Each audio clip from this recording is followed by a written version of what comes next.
Hi friends, welcome to the lot LR YouTube channel. నా పేరు Kolluru Ramanjaneyulu, advocate.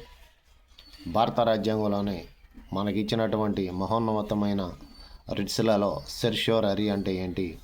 సెర్ష్యోరరీ హైకోర్టులో article 22 ప్రకారం ఫైల్ చేసుకోవాలి, అలాగే సుప్రీంకోర్టులో ఆర్టికల్ 32 ప్రకారం ఫైల్ చేసుకోవాలి. అసలు సెర్ష్యోరరీ అంటే ఏంటి? సెర్ష్యోరరీ అంటే ఏంటంటే ధృవీకరించడం లేదా సమాచారం అందించటం అని అర్థం. అంటే దిగువ కోర్టులు పరిధులను మించి, అంటే దిగువ కోర్టులు ట్రిబ్యునల్స్ పరిధులను మించి చట్టాన్ని తమ చేతిలో తీసుకుని తీర్పులు ఇస్తాయి.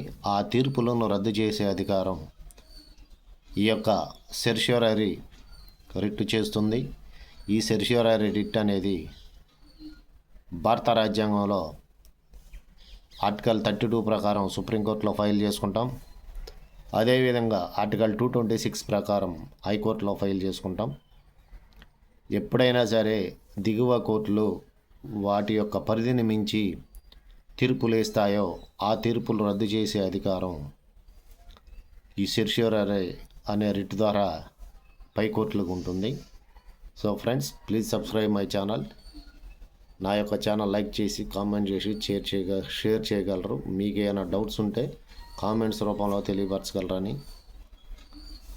చెబుతూ ఇంతటితో ముగిస్తున్నాను ఫ్రెండ్స్.